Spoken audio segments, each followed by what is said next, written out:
Bunda. Semuanya, assalamualaikum warahmatullahi wabarakatuh. Waalaikumsalam warahmatullahi wabarakatuh. Di sini saya akan menjelaskan tentang terapi Adlerian. Adlerian apa tuh? Itu udah jelas mulai. Jadi pertama itu ada pandangan tentang hakikat manusia. Yang pertama itu manusia pada dasarnya dimotivasi oleh dorongan-dorongan sosial, bukan oleh dorongan seks, seperti pandangan Freud. Fokus teorinya berada pada determinan perilaku yang disadari. Yang kedua itu manusia lahir dalam kondisi fisik yang lemah dan inferior. Rasa rendah diri ini memicu kompleks inferioritas. Untuk melawannya muncul kompleks superioritas sebagai bentuk pertahanan diri. Individu yang sehat secara psikologis akan termotivasi oleh dorongan sosial untuk menyukseskan umat manusia. Sebaliknya, individu yang kurang sehat akan berjuang demi keunggulan atau superioritas pribadi sendiri. Perilaku manusia dipandu oleh interpretasi subjektif terhadap peristiwa yang melahirkan tujuan fiksi atau tujuan hidup. Tujuan hidup ini akhirnya membentuk gaya hidup, yaitu pola perilaku dan pemikiran yang unik pada setiap orang. Persepsi subjektif terhadap realitas. Perilaku manusia sangat dipengaruhi oleh persepsi subjektifnya terhadap diri dan lingkungan. Pendekatan ini menggunakan orientasi fenomenologis, yaitu melihat dunia dari kerangka berpikir internal atau sudut pandang subjektif dari konseli itu sendiri yang mencakup perasaan, keyakinan, dan nilai individu. Selanjutnya ada kesatuan dan pola kepribadian manusia. Dua kekuatan motivasi manusia digerakkan oleh dua motivasi utama, yaitu motivasi sosial bertindak demi orang lain. Jadi bertindak demi orang lain itu contohnya kayak disuruh buat maling. Nah itu contohnya kayak gitu, kita bertindak demi orang lain. Dan motivasi egois, bertindak demi kepentingan sendiri. Nah contohnya ini kayak merekam tanpa ada izin terlebih dahulu. Nah itu demi kepentingan sendiri. Pas. Self kreatif ini adalah aspek yang paling menentukan perilaku selain keturunan dan lingkungan. Self kreatif ini menjadi sarana bagi individu untuk mengolah fakta dunia dan mengubahnya menjadi kepribadian yang subjektif, unik, serta dinamis sekaligus memberi makna pada kehidupan. Tujuan Adlerian ini yang pertama itu membangun hubungan konselor dan klien yang didasarkan pada rasa hormat dan empati. Yang kedua itu menciptakan suasana yang mendukung agar anggota kelompok bisa mengejar pemahaman diri. Yang ketiga itu membantu klien menemukan cara baru mengatasi masalah serta memberikan wawasan baru. Yang terakhir itu memberikan pemahaman diri, mengatasi kompleks inferioritas, dan mengembangkan tujuan hidup yang konstruktif serta meningkatkan empati sosial. Selanjutnya ada fungsi dan peran terapis Adlerian. Yang pertama itu adalah penilaian komprehensif, menyelidiki konstelasi keluarga, ingatan masa kecil, dan mimpi untuk memahami gaya hidup klien. Yang kedua itu adalah fasilitator pemahaman diri, membantu klien memahami motif tersembunyi dan kesalahan logika dalam gaya hidup mereka. Yang ketiga itu ada pemberi dorongan atau encouragement, membangun kepercayaan diri klien dan mengurangi rasa inferioritas. Yang terakhir ada reorientasi, mengarahkan klien dari tujuan yang egois ke perilaku yang lebih berorientasi pada komunitas atau minat sosialnya. Teknik konseling dari Adlerian ini yang pertama, analisis gaya hidup konseli, menyelidiki faktor pembentuk kepribadian, mengidentifikasi kesenjangan realitas versus harapan, dan serta membandingkan kondisi keluarga konseli dengan kondisi ideal. Yang kedua itu ada perubahan persepsi dan perilaku, mengubah cara pandang dan perilaku agar lebih sesuai dengan kondisi saat ini berdasarkan hasil interpretasi. Yang ketiga itu adalah interpretasi kenangan masa lampau, menginterpretasikan ingatan di bawah usia 10 tahun yang mempengaruhi kepribadian saat ini. Selanjutnya ada teknik konseling kelompok. Keunikan individu melalui dinamika kelompok biasanya terdiri dari 5-7 orang. Prosesnya berjalan melalui 4 tahapan utama. Yang pertama itu ada membangun dan memelihara hubungan terapeutik yang setara. Yang kedua ada mengeksplorasi dinamika individu, konstelasi keluarga, dan memori masa kecil. Yang ketiga itu ada mengkomunikasikan pemahaman individu, menyampaikan interpretasi hipotesis untuk mengembangkan wawasan. Yang terakhir ada mengusulkan alternatif dan pilihan baru, reorientasi, dan perubahan perilaku.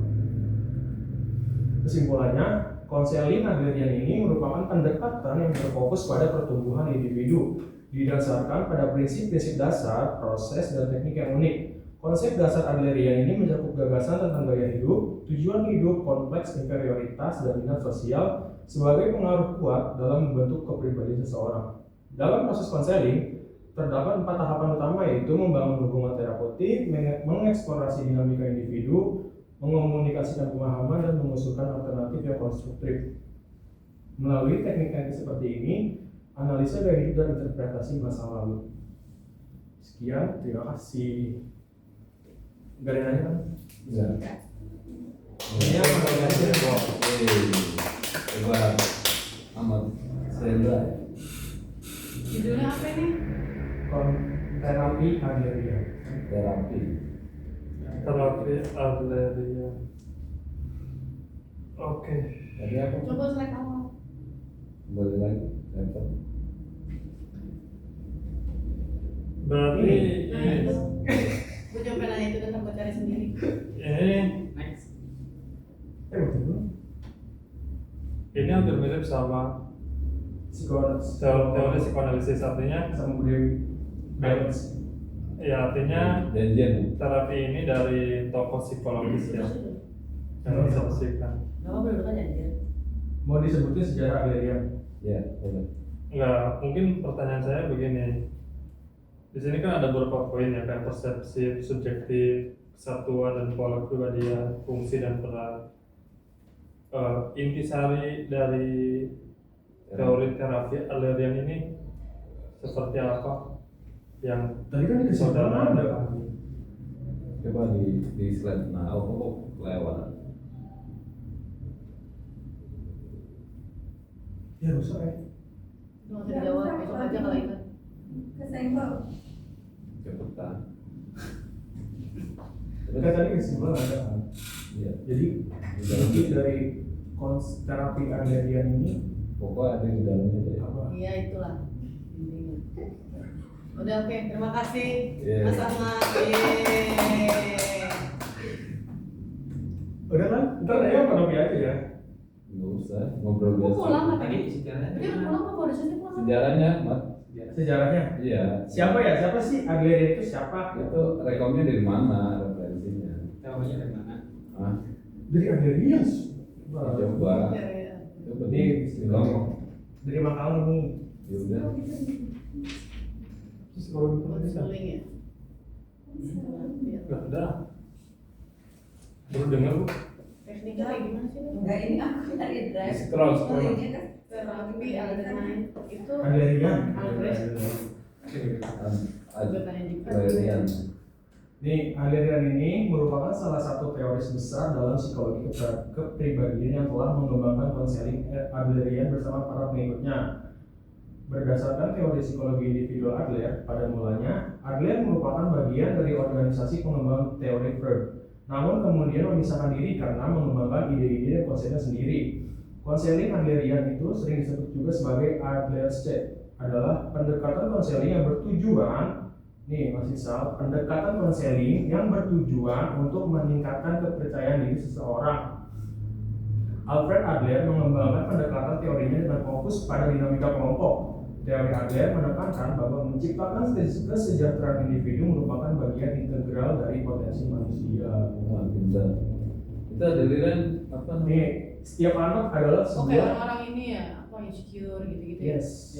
Orang insecure. Setiap anak dalam sebuah keluarga memiliki keunikan dan sifatnya sendiri. Sebagai contohnya itu ada seorang anak sulung yang mungkin telah menjadi anak tunggal untuk beberapa waktu sebelum saudara yang lebih muda lahir. Dapat mengalami trauma saat mengalami perubahan posisi dalam keluarga. Adler menyatakan bahwa peristiwa ini secara dramatis mengubah situasi dan perspektif anak terhadap dunia.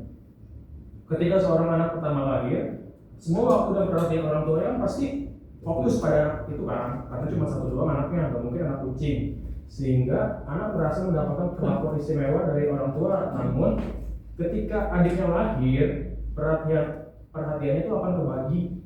Orang tuanya tuh bukan fokus ke dia doang. Dalam situasi seperti ini, anak pertama mungkin merasa kehilangan waktu bermain dan perhatiannya yang lebih dari orang tua mereka. Mereka mungkin merasa bahwa kehadiran adiknya tuh merebut perhatian orang tuanya, sehingga terkadang menolak kehadiran adik tersebut. Kan ada kan ya kayak gak mau punya adik nanti benar-benar Sayang. sudah sayangnya berkurang gitu ya. Nah, untuk mendapatkan kembali perhatian orang tua, anak pertama mungkin menggunakan berbagai cara, meskipun seringkali melibatkan perilaku yang negatif. Orang tua tanpa menyadari bahwa adiklah yang bersalah, kadang-kadang menyalahi kakak yang membuat kakak tersebut merasa sedih. Itu, ya kan? Orang tua itu dua itu. Iya, ibu sama bapak. Ini bisa kalau misalkan diterusin Itu anaknya nggak usulan. kayak nanti ketika dewasa biasanya diadopsi sama laki-laki. Gue pernah baca buku bisa kena Peter syndrome. Coba Peter sih. Peter. Yes, kan ada Peter. Jadi apa? Problemnya apa? Peter syndrome itu mengangkat Iya, biasanya laki-laki. Jadi dia gila validasi lah. Oh, sama kayak yang baju coklat. Kan anak pertamanya cemburu tuh sama anak yang kedua. Anak pertamanya nggak nyuruh kasih sayangnya biar nggak terbagi. Iya. Terus itu kasih sayangnya terhadap anak sama ibunya apa dua-duanya kasih sayang? Enggak, maksudnya kayak gini. Jadi anak yang pertama itu ngerasa bahwa ada adik gua nih, pasti orang tua gua ngebagi kasih sayang, padahal enggak, semuanya setara kan. Cuma persepsi Iya dia. kan, persepsi dia. Nah itu terus anaknya yang pertama nggak ngusulin, kemudian bapak emak kawin lagi. Ya, lagi.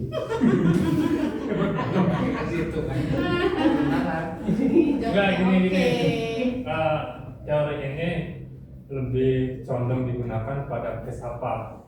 Apakah ke remaja, anak atau enggak? Kan kalau kemarin psikoanalisis tentang trauma nih relevan ya sampai sekarang. Ini semua Nah, level usia. Enggak deh kak, Ini semua level usia kalau menurut gua tuh kayak Bukan maybe yang 10 tahun ke bawah yang belum mengerti apa-apa. Kalau remaja kan kayak udah paham kan pasti kan anak-anak kecil kayak nggak mau punya adik, takut dari sayang mama sama papa gitu kan. Pasti ada kan kayak gitu, kalimat kayak gitu di anak kecil kan.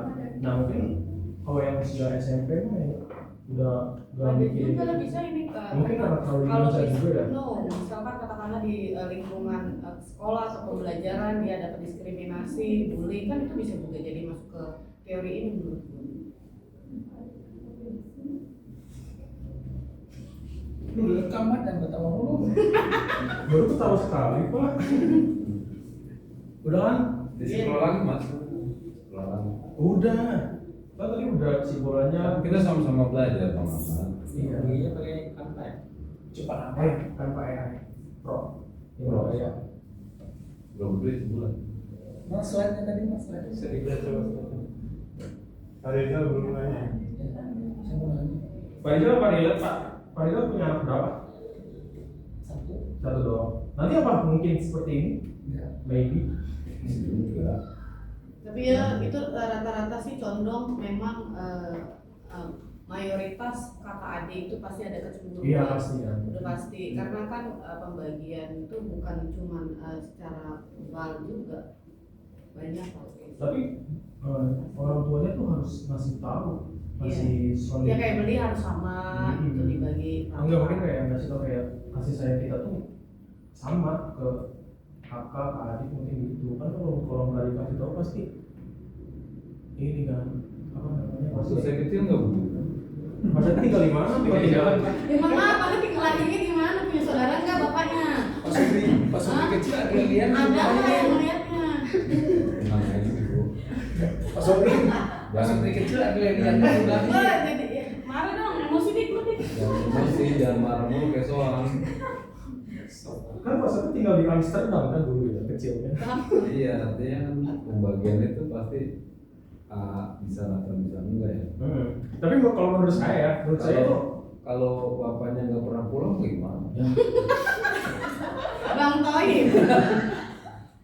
Ya Allah. tapi kalau menurut saya apa ya kayak case yang kasus kayak gini tuh yang anak kecil anak yang apa ya takut gak disayang sama orang tuanya tuh anak-anak yang kasih sayangnya itu penuh dari orang tuanya, tangki kasih sayangnya itu penuh kayak nggak ada.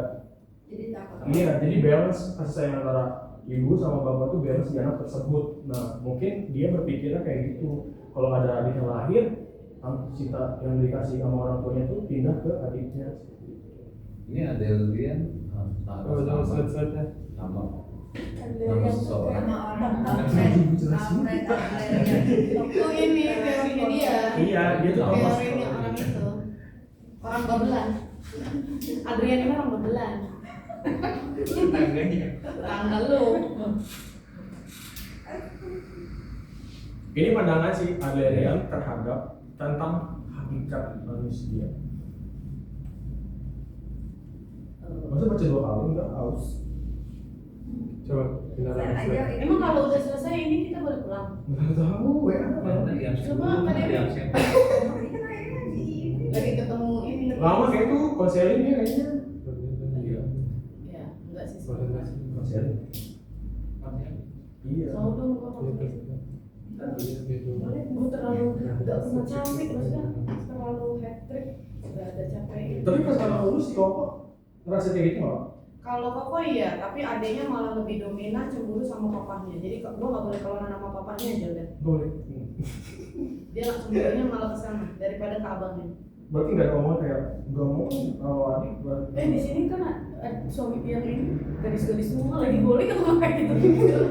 Lo udah 18 tahun.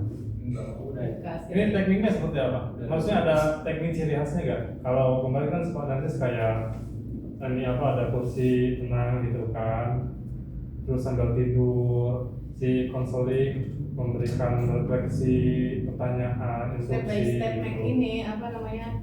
Apa tuh? Teknis. Nggak ada. Praktek. Kalau ini seperti apa? Apakah cuma Ini kan- konseling biasa ini- gitu ya? Ada contoh penerapan di lapangannya tuh mana ya? Di GPT lebih lengkap loh coba lihat.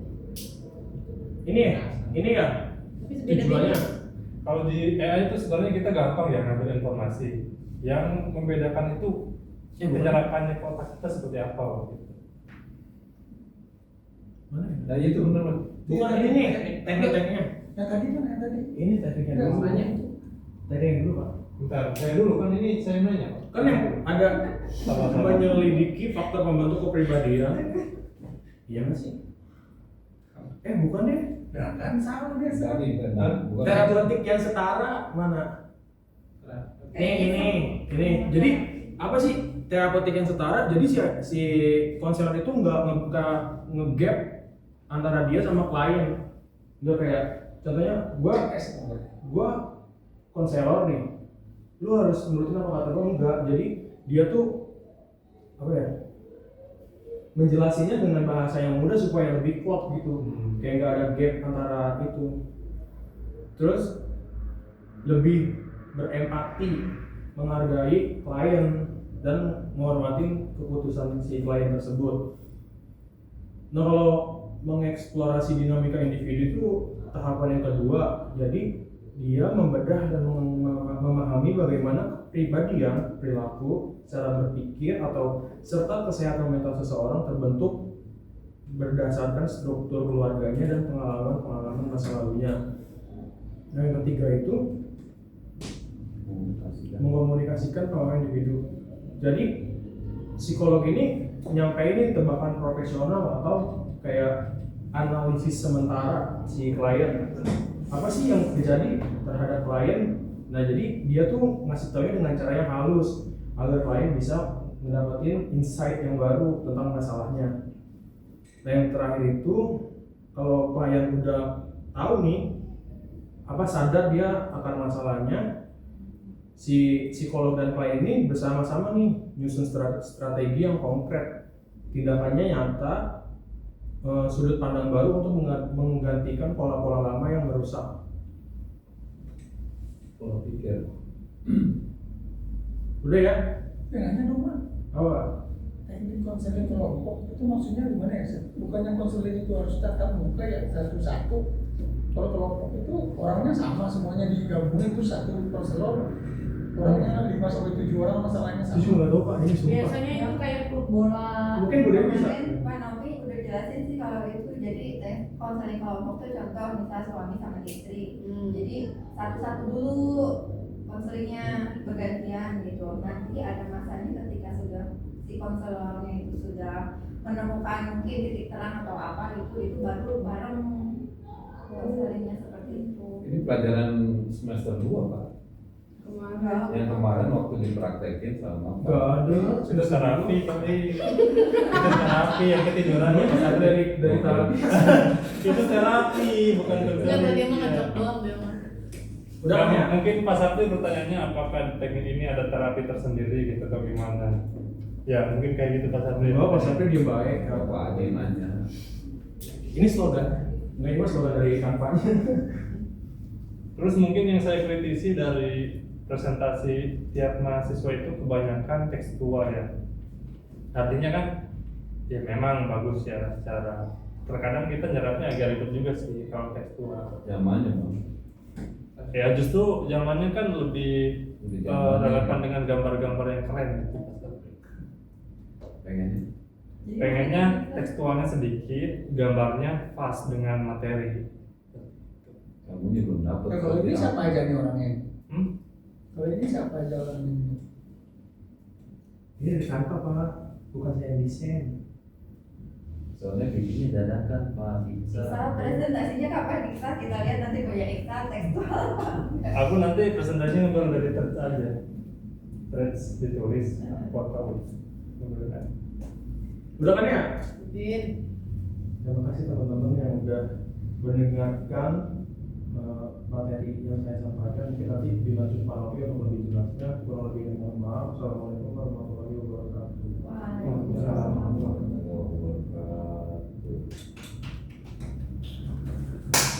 Saya bisa close dong. Jam 9. Tutup gak ya 9? Enggak kali ini schedule. Sambil banget kita tuh.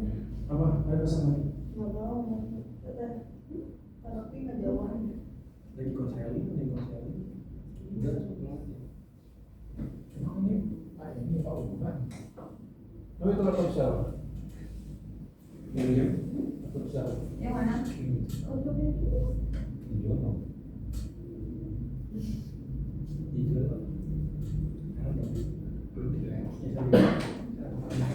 Ada kamu. Kok sih berbayar UKT? Pokoknya pas kompensasi itu bayar UKT. Itu mereka apa Kak? Coba dari A. H. Asus. A. Asal. Asio. Asan. Asus. Cinta produk lokal. Apa? Lokal brand tapi. Oh, enggak bisa. Enggak apa-apa. Gue justru senang kalau emang lokal itu banget. Iya. Ya kan bro. Ini juga Ini dari jadi cinta. Jadi gue pengen makanan pedas nih supaya gak pikiran sama kesalahan. Gue. Ini baru. Apa? Mendingan ini aja. Dilihat. Dilihat rame banget. Rokok mulu gue gak bisa. Gue pulang mulu. Oke. Sesak napas gue. Gila rokoknya sampai penuh anjir itu di udara. Ya pas main dilihat kemarin ya Pak ya. Sampai penuh itu asap rokok. Iya. Gak mau. Kamu yang luas. Itu udah lulus Pak. Iya lulus kan. Oh, Pak juga ada nih. Udah sih makan sebelah kemarin. Aja makan kita. Nah, para langsung mengek. Kan langsung dipus. Iya kan gara-gara film Pak. Pak Novi OTW sih. Langsung dipus dia. Semangat bener. Nanti ya, gue nggak buat story tadi lupa.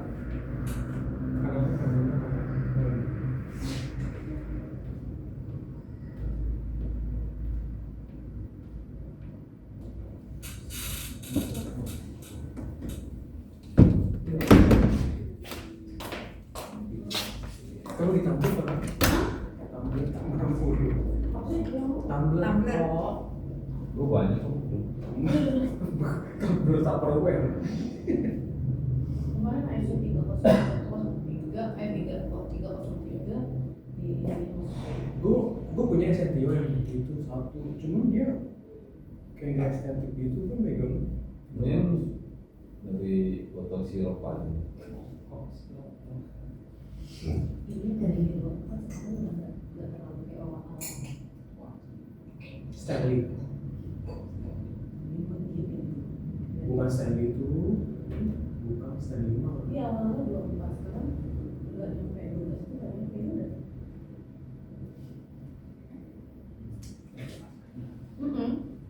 kayak setiap orang tuh ada masanya.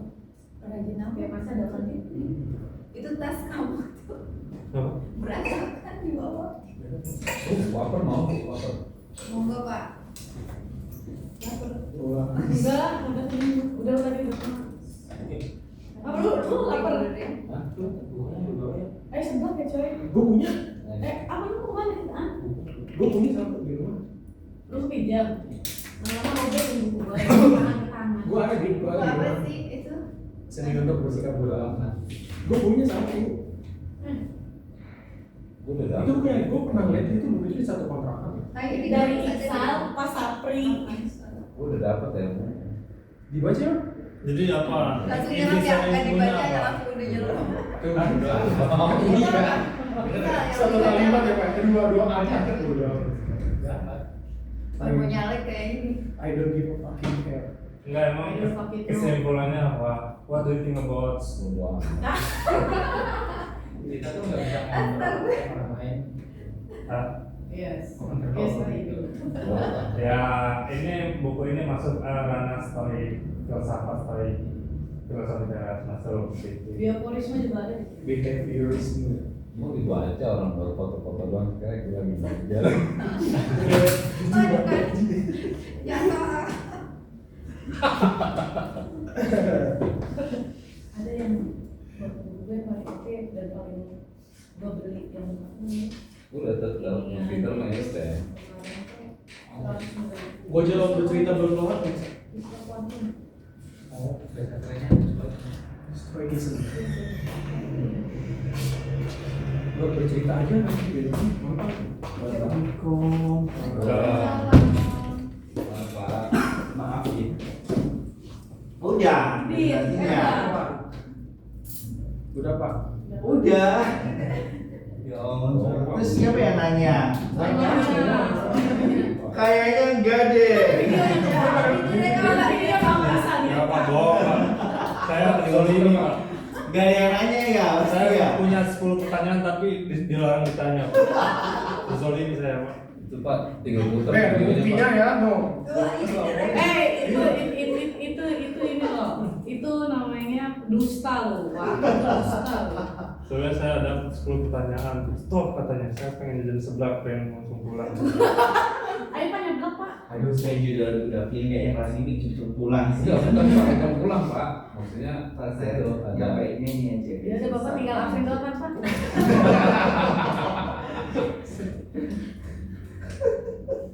cocok.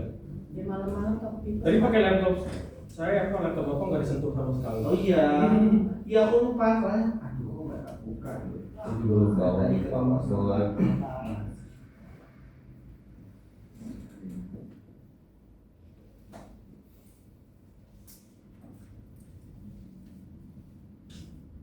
Itu udah gua apa belum di post.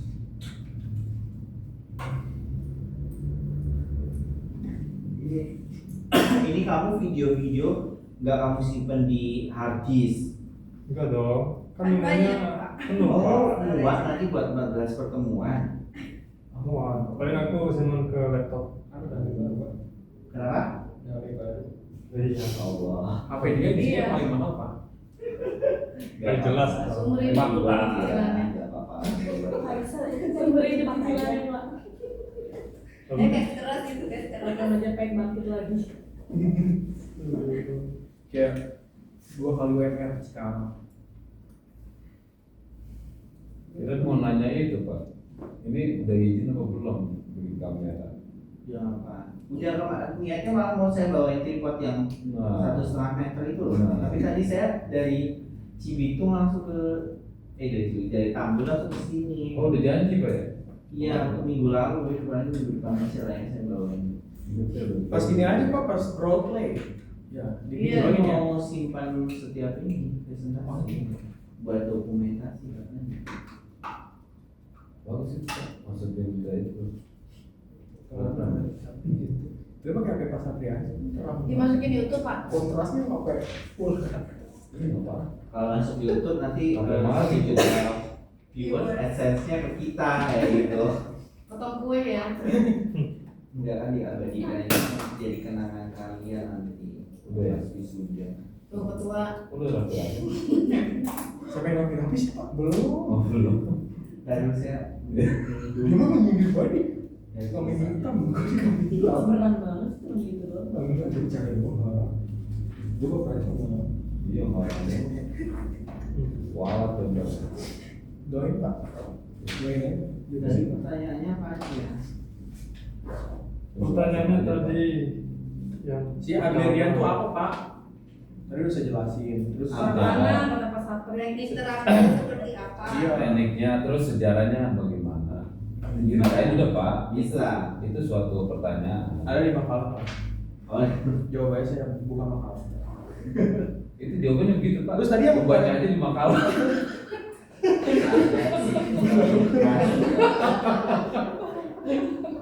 Tadi yang paling jelasnya teknik konseling kelompok itu Pak. Iya. Kan Adlerian, kelompok. kan Iya. Adlerian juga. Itu ada nggak Pak? Adlerian itu terapi individual. Nah, Berarti nggak masuk Pak? berarti salah dong Pak. Hapus lagi rekamannya Sa. Coba hapus dong. Tapi saya baca jurnal. Dia ada Pak. Tersesat kita mas jadinya. Shut up. Tersesat gitu. Takut nggak?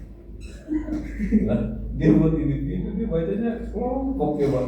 5 sampai 7 orang lagi.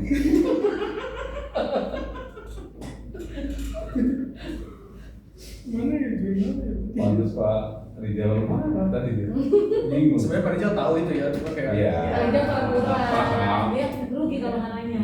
Di sini kan paling cerdas Pak Rizal. main karakternya Pak Rizal. Ya, Iya. cocok. Pura-pura dalam perahu.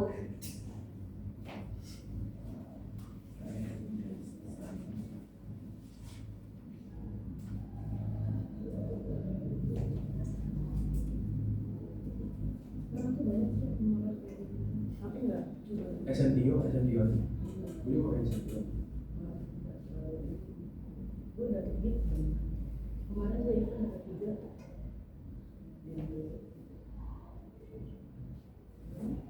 Banyak gue dapat dari itu.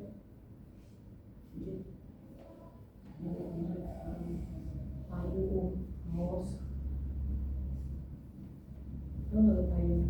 3 kali hujan langsung rusak. Ya, 15.000. Iya kali ya.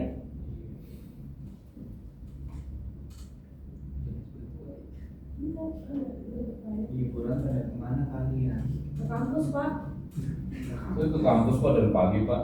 Liburan. Iya itu Pak Sapri sudah jam 10 pagi di sini. Tadi kan? Iya. Enggak main yang liburan. Oh, saya kerja Pak. Kerja Pak. Kita BU. Kita BU butuh uang. Sama saya juga. Cicilan kita banyak Pak. Kita hidup untuk cicilan. Curhat aja. Mana jurnal dia? Belum nyampe Sumbar. Belum lagi yang kita error. Maksudnya jangan buka aib sendiri Pak. Enggak, orang lagi kering.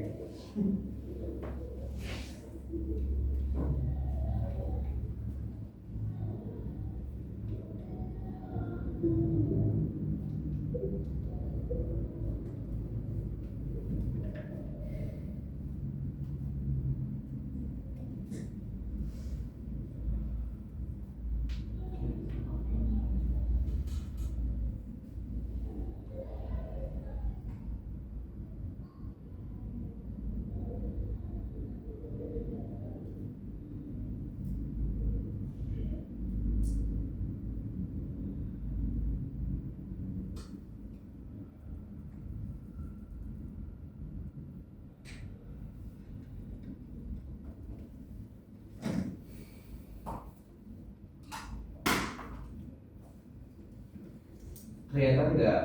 Ya, jelas Pak. Kurang ya?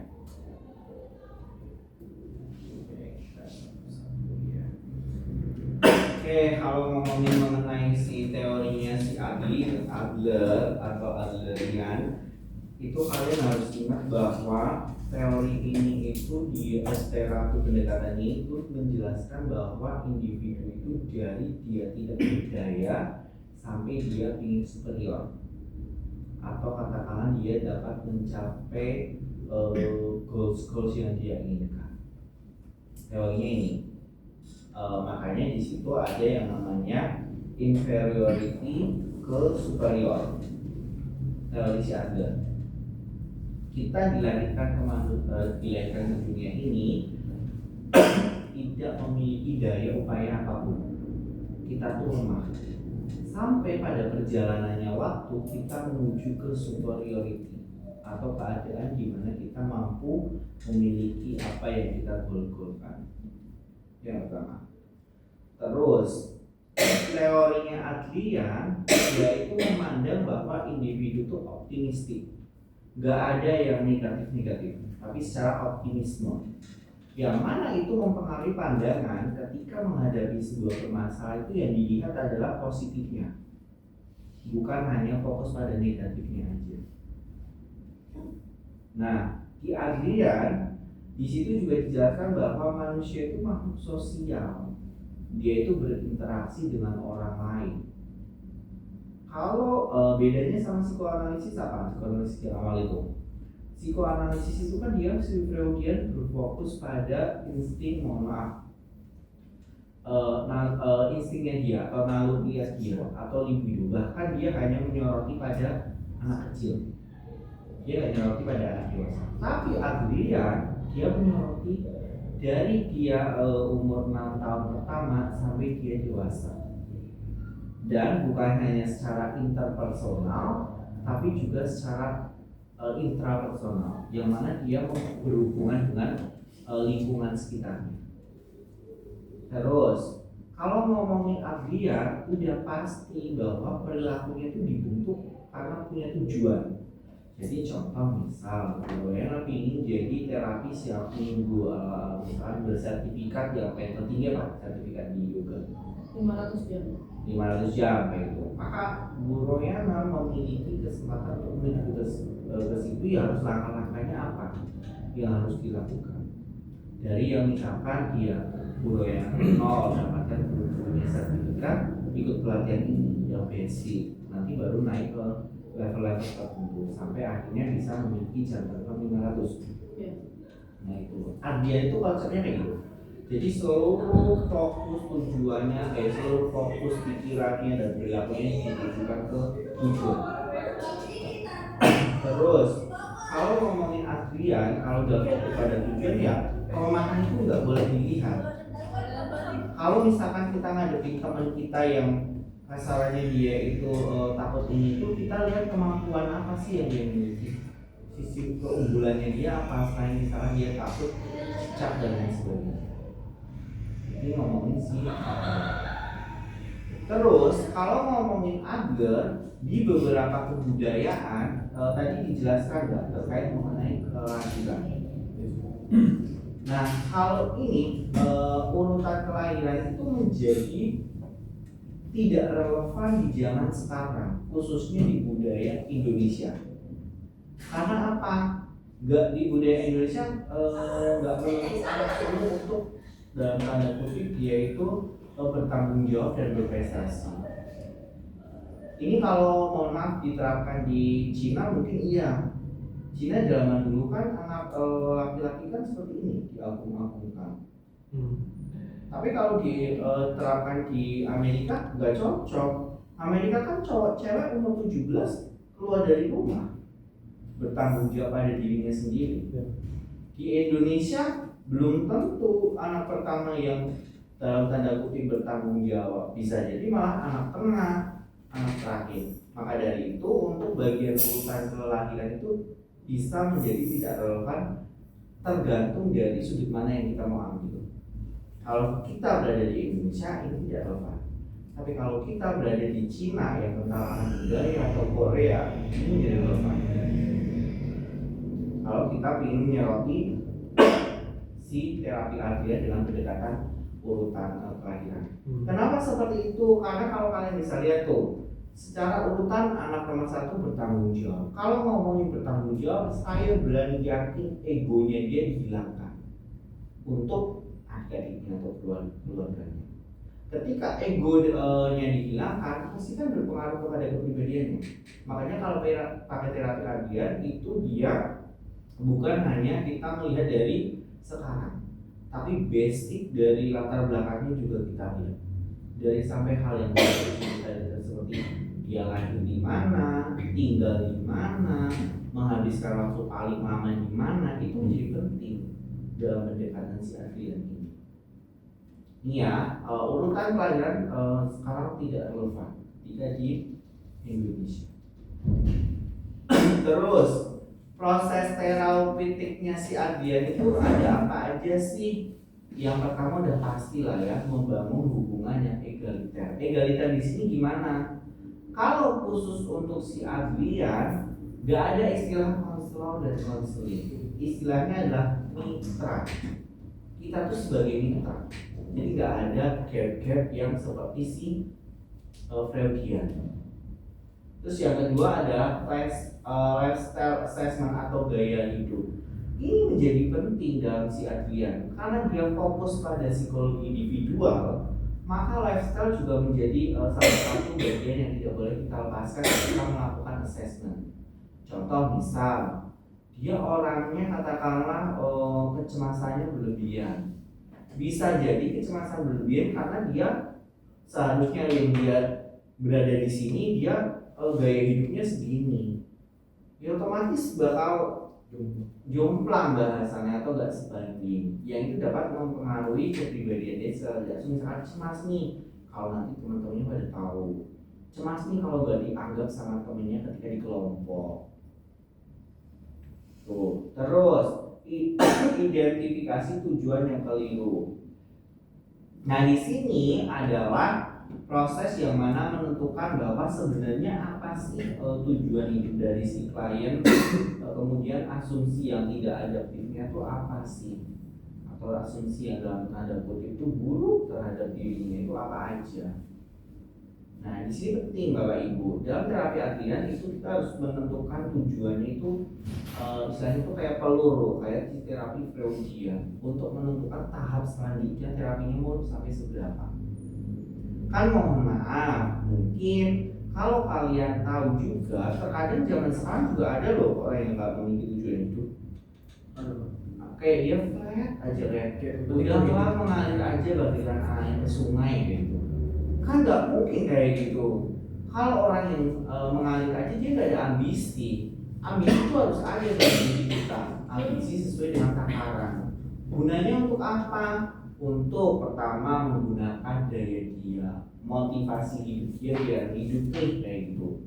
Kalau flat terus datar, udah pasti itu nanti dia nggak ada emosi bahkan. Oke, selanjutnya ada teredukasi atau reorientasi, yaitu mengembangkan pola hidup sehat, realistis dan bermakna. Nah, di dalam Adrian ini menjadi penting juga karena misal kalau ngomongin tentang proses individual, ya kita harus ngatur juga tata kehidupannya, gaya hidup dia, gaya style dia itu kita harus atur karena kan pendekatannya si Freudian itu individual. Jadi yang awalnya mungkin gaya hidupnya hedonis, ya kita harus atur sesuai kemampuan dia. Misalkan pola makannya mohon maaf, misalkan dia makannya yang junk food terus, ya kita harus ngatur. Nah itu di Freudian diatur gitu. Terus tujuan utama terapi adalah meningkatkan sense of belong atau social interest, yaitu meningkatkan bagaimana dia mengetahui makna kehidupannya dia, tujuan kehidupannya dia, dan harus wajib tertarik dengan kehidupan sosial. Oke, selanjutnya ya. Nah ini peran terapis atau peran konselor menurut si Adrian itu apa aja? Membantu klien mengenali dan memperbaiki keyakinan keliru. Karena individual pasti dia yakin, percaya nih gitu. Kemudian tidak fokus pada diagnosis, tetapi pada pemahaman pengalaman. Ya tadi ya misalkan contohnya kayak individunya tuh kayak aduh aku kok merasa kalau dia tuh jahat gitu berdasarkan kayak yang udah saya pernah alami dulu gitu. Itu nggak boleh. Kita harus rekonstruksi pikirannya si responden, si klien kita bahwa tidak semua orang tuh jahat kayak dulu. Karena kembali lagi ke pribadinya. Contohnya kayak cewek gak mau menikah karena trauma masa lalu dia pernah disiksa sama ayahnya. Case-nya contohnya kayak gitu Pak. Itu menjadi penting. Kalau itu kan udah case individual berarti iya. Cuman yang harus diperhatikan adalah gini. Kalau pendekatannya dia yang udah traumatik dalam tanda kutip yang banget yang berat itu harus pakai psikoanalisis. Karena dia berorientasi pada masa kecil. Gitu. Tapi kalau si Freudian tuh kayak kalau zaman sekarang tuh kayak negative thinking terhadap sesuatu. Jadi apa-apa negatif mulu. Nah itu kita benerin di dalam si terapi ini karena lebih ke individual. Tapi kalau udah secara klinis, secara traumatik dan lain sebagainya udah ke si psikoanalisis. Apalagi yang berat-berat. Gimana? Artinya si Andre ini temporari ya? Temporarinya yang gimana dulu? Karakter selukanya si individu itu. Klien. Ini bukan trauma ya Pak? Enggak, jadi kalau yang si Ardian itu lebih kepada individunya. Ke saya nih, misal saya kayak punya dalam artian ya aku kok merasa nggak bisa ya. Jadi kalau di terapi Ardian kamu bisa kayak gitu. Kamu punya kemampuan ini, keyakinannya si individunya. Kalau si Ardian.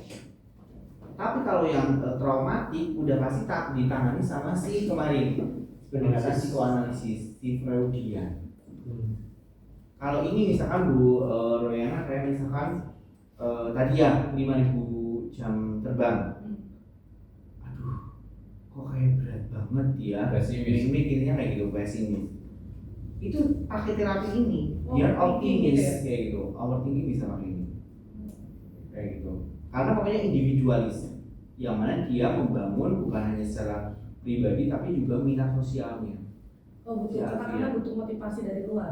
Butuh motivasi, dorongan. Makanya di situ kan dia ditulis bukan diagnosanya, tapi pemahaman terhadap pengalaman. Jadi kayak misalkan kayak, menurut aku kan kemarin kayak gini ya Pak ya, terus aku nggak berhasil. Nah kata aku nggak berhasil kan berarti udah kayak merendahkan kemampuan diri kan. Padahal sebenarnya kamu bisa kayak gitu loh. Nah di Ardian itu di kayak gitu diyakinkan. Berarti energi negatif itu. Positif dong. Jadi merendah dia. Enggak masuk. Oh iya, kalau keyakinan diri kayak gitu ya rendah. Iya. Kayak gitu. Makanya di situ ada di Ardian itu nanti ada self concept diri, kepercayaan diri dan harga diri kita sebagai individu. Jadi menghilangkan mental block gitu. Block. Iya, menghilangkan mental block. Oh begini Pak, berarti teori ini kan lebih condong ke optimis ya. Kalau psikoanalisis kan masa lalu kayak gitu ya. Terus Carl Rogers juga ada punya cerita tersendiri. Tapi kalau misalnya case orang yang husnuzon gimana itu Pak? Husnuzon itu dalam artian dia tuh punya ini kayaknya negatif Itu bahasa Arab kan. Itu bahasa. Suuzon. Makanya gue lagi mikir. Suuzon Pak, dalam artian misalnya kalau dia di pekerjaan, interaksi sosial, dia tuh pikirannya suuzon gitu Pak, dan itu gak bisa dibenahi. Itu bisa pakai teori ini. Harus dicek dulu. Dia ada kayak gitu karena apa? Ya pasti ada penyebabnya ya. Iya, makanya di situ kan identifikasi menjadi penting. Orangnya aja sendiri kan. Bisa jadi dia suuzon, bisa jadi dia bawaannya negatif mulu karena mungkin pernah ditipu habis-habisan. Iya. Kan jadi pengalaman. Iya pengalamannya. Kayak gitu. Tapi kalau sebatas kayak dia belum sampai kejadian nih, jadi kayak misalkan kayak jalan itu kalau aku rasa nanti kejadian hal yang enggak. Nah itu pakai si Adian. Dia agak takut. Iya, kayak misalkan kayak udah ya menuju ke overthinking ya. Misalkan kayak udah kayak nanti aku pulang macet, kemudian di jalan nanti kenapa kayak gitu. Nah itu pakai si Adian bisa. Cuman si Adian ini lebih ampuh untuk orang-orang yang harga dirinya rendah atau kepercayaan dirinya rendah atau memandang segala sesuatu tuh negatif mulu. Ini cocok. Iya, Ya itu sama aja. Sudah pakai si Adian bisa. Oke. Karena tadi ya dia memandang segala sesuatu itu optimis, optimisme, kemudian mendorong untuk mencapai tujuannya. Terus kalau yang ditanya Iksa itu kan misalkan orang itu negative thinking terhadap apapun lah, dimanapun kondisinya dia, itu masuk ke luka atau apa Pak? Kalau negatif ya itu makanya kita harus tahu dulu historisnya negatif tingginya kenapa. Kalau sebatas kalau karena dia udah ada pengalaman, berarti kan udah ada trauma. Tapi kalau belum ada pengalaman kejadiannya, itu baru berarti pikirannya dia, baru asumsi. Nah, dipakai ini boleh, pakai si Adrian ini. Biasanya penyakit itu memang sudah tertanam dari kecil kok biasanya. Iya. Penyakit apa? Asma. Itu penyakit hati Pak. Jadi memang dari dasar keluarga ini tuh yang sudah nggak harmonis tuh, kasih sayangnya berkurang, maka tertanamlah rasa kecewaan itu di dalam dirinya sampai besar. Maksudnya fungsi keluarga gitu. Dampaknya ya. Ya, iya. Kalau misalkan memang case-nya kayak gitu ya kita harus menilai dia traumatik atau enggak. Kalau misalkan dia cuma kebentuk karena dari lingkungan dan jangka panjang, misalkan kalau misalkan kayak aku baru berteman sama dia sebulan, tapi kok aku udah merasa kayak apapun tuh negatif kayak itu, nah itu pakai ini bisa. Karena kan di sini di Adrian ini juga dijelaskan bahwa kita harus punya minat kehidupan sosial. Yang mana kalau ngomongin tujuan hidup kita mesti berinteraksi dengan orang lain. Nah, berinteraksi dengan orang lain ya orang-orang yang positif. Karena di dalam Adrian kita harus memodeling juga. Contohnya gimana Pak? Maksudnya dihadirin tokoh atau gimana? Bisa misalnya kayak kita melihat tokoh-tokoh dan sebagainya ditunjukkan kepada si klien kita, bisa memodeling atau menunjukkan figur-figur tertentu yang memang dampaknya udah ada udah nyata. Dan itu bisa ya? Misalnya Ada bisa. case-nya orang tuh gemeteran kalau speaking, itu dikasih contoh misalnya Soekarno, itu bisa Pak? Kalau dia kebetulan speaking harus dilatih dulu. Dia ngomong. Ya maksudnya Jangan langsung ke ininya dulu, jangan langsung ke si Soekarno-nya dulu. ada sensitisasi sistematis. Tapi kalau public speaking seharusnya kan MC ya yang jadi contoh. Cuma habis itu baru gerakan kita latih. Kalau bagus dia tuh bisa gitu, kamu bisa nih contoh lihat ini, nah pakai ini bisa. Tadi ya itu. Berarti bertahap ya Pak? Iya, semua terapi itu bertahap, nggak bisa langsung Bisa sekalian cekluk kayak itu nggak bisa. Kenapa nggak lihat keadaan orang? Kalau kita pakai terapi maksudnya kita pakai teknik Adrian ini efektifnya untuk bisa kembali menimbulkan motivasi lagi dalam kondisi si pasien ini berapa lama? Tergantung case-nya. Contoh misalkan nih Bu Royana ketemu kliennya yang dia introvert banget, duduk di pojokan sana, itu mesti dia butuh waktu jeda dulu. Saya banget itu Pak. Jadi dia butuh waktu jeda dulu untuk misalkan, ayo kamu bangun trust, kalau kamu duduk sama teman kamu di situ, oke, aman kayak gitu. Nah itu kita harus menanamkan kayak gitu kepada misalkan case-nya tadi. Jadi kalau ditanya seberapa cepat sih kita dalam artian dapat memberikan terapi ini dan berhasil, ya balik lagi ke case-nya. Makanya kan fungsinya identifikasi untuk melihat seberapa jauh korban itu mengalami hambatan atau pengalaman-pengalaman. Oke, berarti pertanyaan saya di luar tema ini Pak, seberapa pengalaman untuk cara tepat mengidentifikasi masalah klien biar cepat gitu, itu membutuhkan apa Pak biasanya? Ya udah pasti wawancara ke klien kita. Kalau klien kita dia berkeluarga, ya wawancara juga keluarganya. Berarti observasi dong Pak? Iya, Ya, observasi. ya itu aja jadi satu observasi wawancara. Bahkan mohon maaf, dari cara dia pakaian itu kita bisa lihat warna yang dia suka, lifestyle dia, itu kita bisa menginterpretasikan. Dari aroma bisa nggak Pak? Parfum bisa, kesukaan. Tapi gini ya, kalau aroma atau parfum kita harus memvalidasi. Misalkan selama 7 sesi, parfumnya ini aja. Atau selama 5 sesi ini aja, berarti dia emang suka sama parfum. Kalau kayak di Cina itu Pak kan bakar-bakar siut ya, itu bisa buat terapi. Hio itu Hio. apa Hio? Itu mah buat sembahyang ya. Dupa. Itu kalau dupa beda lagi sama aromaterapi Pak. Oh, beda. Ini kayaknya Pak Samin udah terlalu lewat ya. Iya, dia udah juga Kita udah kelihatan sih penampang dari sini kok. Pak, terapi ini cocok untuk semua usia atau ada range usianya berapa? Kalau terapi ini tergantung case-nya lagi. Kadang kalau kita nemuin yang mohon maaf seumuran dewasa 50-60 ketika dia kehilangan makna. Dia bakal mungkin dia pernah ada kasus di mana misalkan dia merasa gagal dalam pekerjaan. Kemudian namanya orang kan kadang gagal nggak bisa langsung terima kan. Terus tiba-tiba dia menjadi pribadi yang kehilangan makna hidup. Pakai ini bisa. Even dia umur 40 atau 45. Karena terapi ini kan harus meningkatkan sense of belongnya dia sama minat interestnya. Jadi kayak tujuan hidupnya dia harus ada. Makanya pakai terapi ini bisa. Kita membangun tujuan hidupnya. Case-case kayak gitu mungkin ada di zaman-zaman sekarang.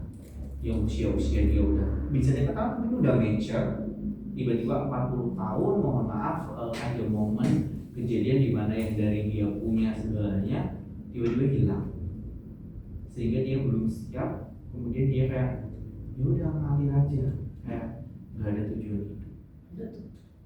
Nah itu harus pakai terapi ini bisa. Tapi kalau dia udah jatuhnya depresi Pak, bisa Bisa tumbuh. Ya kan maksudnya kalau depresi kan kita udah ya kan dia datang ke kita. Kalau dia udah depresi kan nggak mungkin kita pakai ini. Kita pakainya sih psikoanalisis. Jadi kan kita nanti datang nih klien, misalkan aku datang klien ke Bu Royana, saya duduk, misal Bu Royana nanya apa gitu, kan kelihatan dari pandangan mata misalkan kosong. Kok kadang nggak nyambung ya kalau ditanya.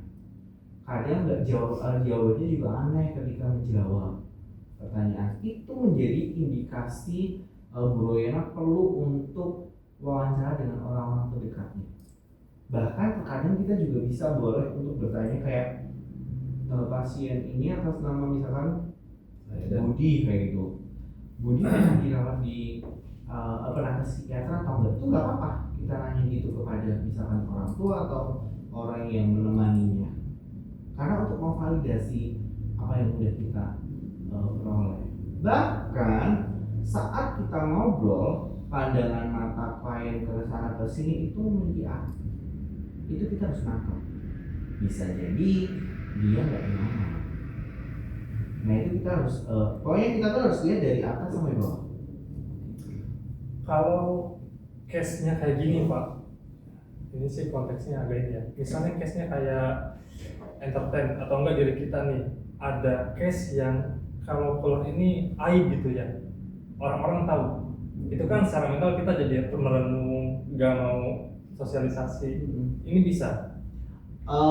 Kalau kayak gitu biasanya kita harus wawancara karena kadang nggak perlu terapi. Oh ya? Nggak perlu. Kadang nggak perlu. Orang datang cuma buat meluapkan semua unek-uneknya aja. Kalau mau maaf ya, kalau misalkan kondisi masih oke nih normal, tapi dia punya case yang kayak tadi masih saya bilang, itu terkadang cuma untuk meluapkan aja ke kita. Jadi psikolog, konselor gak selalu harus terapi, tergantung klien pada saat diwawancara kita dapatnya apa gitu. Nah biasanya untuk case-case yang kayak gini udah pasti lah ya, anak kecil itu banyak lah ya kalau kayak gini. Makanya tadi pertanyaannya Bu Dewi, kalau orang dewasa bisa nggak? Bisa, kalau dia mengalami momen-momen yang tadi saya sebutkan. Atau misalkan dia katakanlah kemarin sukses banget, tiba-tiba masih klub langsung nggak punya apa-apa, dengan catatan dia belum sampai klinis. Kalau udah sampai klinis udah nggak bisa pakai terapinya, udah nggak bisa. Kalau udah klinisnya udah traumatik, udah apa ya udah pakai psikoanalisis. Dari segi pertanyaan ada terapi ini. Kamu mau nyari apa dulu? Maksudnya kan terkadang konseling itu memberikan pertanyaan biar si klien itu memahami. Maksudnya sudut pandangnya dia, oh ini ternyata begini ya dari pertanyaan si konselor. ini dari terapi ini ada pertanyaan Oh khusus. iya udah pasti kan ditanya kamu punya goals enggak, itu wajib. Kita terkadang langsung nembak itu untuk beberapa item, untuk beberapa pertanyaan ketika sesi hubungan antara tadi ya mitra, kan memandang mitra itu udah terjadi, udah bondingnya udah dapat. Kalau bondingnya belum dapat, jangan pernah sekali-kali nanya kamu tujuan hidupnya apa. Ya orang bakal ilfeel baru kenal sekali dua kali kok udah nanya kayak gitu. Kamu pingin apa, kayak gitu. Terus mau jadi apa nanti ke depan, atau bisa jadi pertanyaannya planning kamu mau ngapain beberapa tahun yang akan datang, atau 5 tahun, 10 tahun. Kan bahasanya bisa kita ubah-ubah. Kalau dia merasakan nggak tahu, Ngalir aja gitu. nggak paham gitu, itu ya udah kayak gitu udah indikasi ya. Tapi dia perkuat dengan pertanyaan-pertanyaan lainnya juga dong. Jangan mentang-mentang tujuan hidup pertanyaannya cuma itu aja gitu. Kan kita bisa juga nanya misalkan kamu 2 hari lagi rencana mau ngapain? Oh dia kok nggak ada komunikasi untuk arah ke situ nih. Nah itu baru diperkuat dengan setelah pertanyaan 2 hari dia nggak ada keinginan. Oke, selanjutnya kalau ngomongin tentang peran terapi sudah pasti lah ya, life assessment, kemudian early recollection dan eksplorasi mimpi. Nah ini analisis mimpi itu di mana-mana, dari terapi psikoanalisis itu ada, di Freudian juga, di Adrian juga ada analisis mimpi. Kenapa seperti itu? Karena kembali lagi saat proses terapis itu semua hal menjadi penting, perlu kita amati. Bahkan ketika mohon maaf dia ngomong ngalor ngidul spontan apa kan kita catat. Makanya terkadang untuk kebutuhan-kebutuhan tertentu kita nanya ke klien kita, ini direkam atau enggak, biar nanti kita setelah kita dengerin itu kita ubah ke dalam bentuk percakapan. Itu namanya verbatim. Si konseling nanya ke si psikolog nanya ke si klien, itu namanya verbatim. Besok kan kalian bikin kayak gitu juga. Kemarin Dalam percakapan. pas tugas ke organisasi. Oh udah ya berarti kayak gitu. Verbatim. Nah, cuman kalau di sini kan lebih dalam. Kayak gitu. Terus selanjutnya adalah peran terapis itu memberi wawasan, membimbing, dan terutama itu mendorong. Nah ini mendorong yang paling utama. Ya tadi, karena tujuannya dari Adrian kan membuat orang yang tidak punya tujuan menjadi punya tujuan. Kemudian membuat orang yang awalnya dia itu negatif mulu ke dirinya sendiri dijadikan positif, didorong. Kemudian menjadi model dalam komunikasi dan perilaku positif, udah pasti. Ini kita memberikan contoh nih kepada si klien kita. Oke, terus selanjutnya ini ya, pengalaman klien udah pasti. Karena ini individual, maka menjadi keyakinan pribadi itu udah pasti harus kita bantahkan. Kayak misalkan tadi dia meyakini kalau aku nggak bisa apa-apa gitu. Padahal sebenarnya kamu bisa gitu. Cuma kamu aja yang mager gitu. Kamu yang belum nyoba gitu. Terus memahami tujuan dibalik perilaku. Lalu ada encouragement untuk membangun keberanian berubah dan fokus pada solusi dan cara hidup yang lebih adaptif. Jadi pengalaman saya ketika menggunakan terapi ini ya ada beberapa hal. Pertama dia mulai memahami tujuannya. Apa sih goals yang ingin saya capai, terus dapatnya apa aja sih, kemudian udah pasti membangun keberanian berubah. Nah contoh-contoh paling gampang ya Bapak Ibu semuanya adalah terapi Adrian itu bisa diterapkan pada orang-orang yang dia itu malesan. Oh ya? Contoh males bersih-bersih, Yang mager ya. ada tapi yang udah Akut. iya udah akut ya, bukan yang aduh males cuma ada 1 sampah ya, itu beda ya. Kan ada kasus yang menimbun sampah di kosan kan, ya itu pakai ini dulu, Itu ini sakit apa itu? pakai terapi ini dulu. Iya. Nah, terus fokus pada solusi dan cara hidup yang lebih aktif. Udah pasti lah ya. Ini kalau misalkan dia orangnya tuh pesimisan, nggak percaya diri, ya udah pasti dia harus fokusnya pada solusi. Nah, ini yang tadi hubungan dengan klien ya, si terapis itu ya tadi hubungannya bersifatnya apa sih? Egaliter, kolaboratif, dan penuh kepercayaan.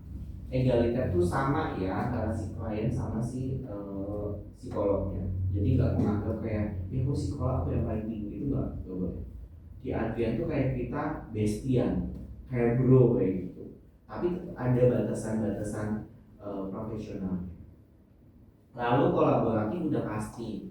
Kita kalau di Adrian kita itu saling collab sama si klien kita. Yang mana apa yang klien kita inginkan kita coba untuk diskusikan, baik dan buruknya. Terus penuh kepercayaan udah pasti. Kalau ngomongin tentang terapi, penuh kepercayaan menjadi faktor penting. Dengan kepercayaan maka bondingnya dapat, maka untuk ke depan dia mau cerita ke kita itu lebih gampang. Terus diawali dengan kontrak seperti tujuan, strategi, dan hambatan. Setiap terapi itu udah pasti ada kayak gini. Even itu terapi psikoanalisis ataupun terapi psikiatri. Kemudian hubungan sebagai sarana memahami masalah dan menciptakan perubahan, udah pasti lah ya, karena tujuannya. Karena terapi Adrian itu untuk goals ke depan dan memandang sesuatu yang lebih optimistik, ya udah pasti sebagai sarana memahami masalah. Oke, ada pertanyaan dulu. Pertanyaan saya, apakah bisa dikatakan sudah berhasil ketika klien merasakan hubungan konselingnya serasa kayak teman? Maksudnya percakapannya kayak teman gitu Pak mengalir, itu udah berhasil. Terkadang di sisi lain dalam hal apa dulu? dalam hal komunikasi Nyaman Bagi si konselor. sama si klien. Oke, terus Terkadang di sisi lain saya terkadang baca ya kayak di threads itu klien tuh merasa keberatan karena ada label-label tertentu dari konseling yang dia gak nyaman. Tapi di sisi lain udah selesai katanya, diagnosisnya udah selesai, bla bla bla bla. Efek komunikasinya itu masih ada kejanggalan gitu Pak. kayaknya agak miss ini deh, miss nyambung ya. konsep. Enggak, maksudnya gini loh. Iya benar bagus, pertanyaan bagus. Saya tahu sih maksudnya. Iya, silakan. Gini, Ngomong ketika aja, si Pak. konselor Nggak usah sama malu. si pasien, katakanlah memiliki kedekatan emosional, apakah itu efektif kalau dia udah berteman pakai tekniknya si Adrian ini? Itu nggak Pak? Oke, enggak. Jadi gini nih. Di luar tema ini. Ada batas. Di luar tema ini. Oh, di luar tema ini. Enggak. Jadi gini ya. Misalkan nih saya orang datang ucuk-ucuk ke sini, ngobrol kan sama psikolog. Terus saya juga ngobrol. Biasanya tempat duduknya sini, kopi dan sebagainya. Air minum putih. Air minum putih. Nah, selama proses ini, feel kita bakal dapat. Kita nggak mungkin langsung bisa menerobos ke yang tadi, Mas. Kalau belum ada ini, saya nggak mungkin bercerita kalau belum ada bondingnya ini, kepercayaannya ini. Tahunya dari mana sih ketika klien udah percaya sama kita atau belum? Ketika kita nanya satu kata, dia jawab banyak kata. Ini jangan disamakan sama orang yang banyak ngomong ya, maksudnya kayak gitu loh. Karena nanti ada klien juga yang banyak ngomong. Maksudnya kita belum nanya, dia udah improve, udah oversharing. Nah, di sini baru kita bakal merasa ketika misalkan mulai ada pertanyaan yang menjurus ke masalah. Misal satu pertanyaan, contoh misalkan kayak dia tidak percaya diri. Kita bakal nanya pasti, kamu temenannya sama siapa? Membuka dulu dong. Iya. Oh sama ini. Terus biasanya ngapain aja? Kalau di kelompok, kamu suka ini enggak ngobrol dengan teman-teman atau memberikan saran? Ketika ada pertanyaan kayak gitu bagi orang-orang yang tidak percaya diri, dia bakal langsung kayak enggak lah Pak, enggak, belum, karena saya kayak kurang yakin. Nanti kan orang jawabnya kayak gitu ya. Tapi kalau dia ada jeda, dia masih memproses pemikiran, belum bisa kita masuk ke situ. Kita akan tahu kalau kita dapat klien. Kalau dia ngomong tapi kalau kita udah nanya ini ada jeda, itu udah pasti, oh saya tidak bisa, belum bisa masuk ke situ. Maka yang perlu kita lakukan di sini adalah tanya pertanyaan lain. Contoh misal, kamu sukanya apa? Biar bangun kepercayaannya dulu. Dan di sini nggak cukup satu sesi. Mau orang itu oversharing atau apa? Satu sesi nggak bisa. Minim 2-3. Baru dia mau open. Jadi observasinya 3 kali. Observasi iya. Tapi ini kalau misalkan case-nya adalah tadi ya, si orang yang misalkan dia introvert banget gitu, memandang dirinya negatif. Dan dia kalau ngomong dikit-dikit gitu. Kalau yang oversharing, ya udah pasti apa yang kita mau udah dapat, tapi dia masih ngomong aja. Kan kita nggak mungkin, Bu maaf ya, ibu jadi gini. Ya dia mesti yang kayak gitu merasa nggak dihargai dong. Bu maaf Bu, billingnya Bu. Ya itu udah sangat, orang datang ke sekolah udah pasti billingnya tahu. Tenang aja. Karena hitungannya kan per jam juga kita. Kayak gitu. Nah kalau udah 3 kali, oh dia udah merasa aman nih. Itu bakal kelihatan dari cara dia masuk. Udah senyum ke kita, udah kayak welcome. Itu kita harus paham juga loh. Gesturnya dia, cara duduknya, misalkan kalau sesi 1-2 itu dia masih pojok sana. Terus kalau udah sesi 4 kok makin dekat. Nah itu udah bisa kita untuk masuk ke situ. Nah itu kita satu itu ya. Coba ya. Nggak, maksud saya tuh ya itu tadi komunikasi klien konseling itu terkadang kan beda persepsi wah. Paham nggak si klien itu oh rasa udah nih ngobrolin udah selesai nih. Nah dia tuh oversharing lagi di medsos. Oh saya ini begini ya bla bla bla bla, ternyata gak nyaman dengan ini gitu. Seperti itu Pak, paham nggak Pak ya? Iya paham. Iya kan? Nah itu makanya di sini kalau orang oversharing nggak mungkin dia nggak nyaman dong. Iya betul, maksudnya hasil konseling itu dia sharing lagi ke medsos Pak. Oh ketika kita menghadapi klien-klien yang seperti itu, disinilah tak diidentifikasi itu penting. Menjadi penting karena apa? Biar kita juga menjaga marwah kita, biar nggak salah ngomong. Kan kita di dalam profiling itu ada jenis pekerjaan juga dan hobinya apa. Itu ditulis di profiling sebelum dia masuk ke, atau istilah gampangnya ketika dia daftar lah. Ketika dia daftar itu masuk profiling. Nah biasanya kita baca sebelum kita sesi diskusi, kita baca sama kita baca dulu kayak biar apa, biar nanti ketika kita masuk ke ruangan kita bisa tanya, oh hobinya ini nih kayak gitu. Itu kan menjadi salah satu kunci-kunci juga. Bahan. Iya, atau bahan atau referensi. Kalau misalkan ketemu, oh dia suka misalkan oh hobinya misalkan dia nulis, ya kita nanti bisa nanya, oh hobinya nulis apa sebelum masuk ke permasalahan. Di sini itulah terjadi hubungan selain identifikasi itu membangun hubungan dengan klien. Ini mungkin menjadi hal kecil ya, tapi bisa jadi krusial. Pokoknya Pak, identifikasi itu penting. Bukan hanya identifikasi masalah, tapi kita mengidentifikasi urut dari atas sampai bawah, bahkan background. Perkenalan itu menjadi penting. Sesi 1, sesi 2 itu penting. Kayak misal ketemu kasus yang kayak tadi Mas Isa kok nggak merasa nyaman kayak gitu, itu kan persepsinya dia. Dan kita juga bisa melakukan historisnya. Apakah ketika dia setiap ke psikolog ngomongnya kayak gitu atau enggak? Oh kalau kayak gitu berarti emang dianya yang bermasalah. Caper. Ya bisa dikatakan ya udah pasti lah kalau ke sosial media dia butuh validasi. Nah terus mungkin dia yang illegal engagement, yang dia like lah, yang di share. Dengan sekarang kan orang kayak gitu juga kan. Dan itu juga menimbulkan kecemasan kan kalau kita nggak, aduh like-nya cuma segini nih, langsung cemas dan sebagainya. Nah itu kita bisa lacak kayak gitu. Itu menjadi penting juga mas. Kecil itu bisa membantu kita menyimpulkan sesuatu. Itu berarti orangnya mispersepsi terus gitu kan ya?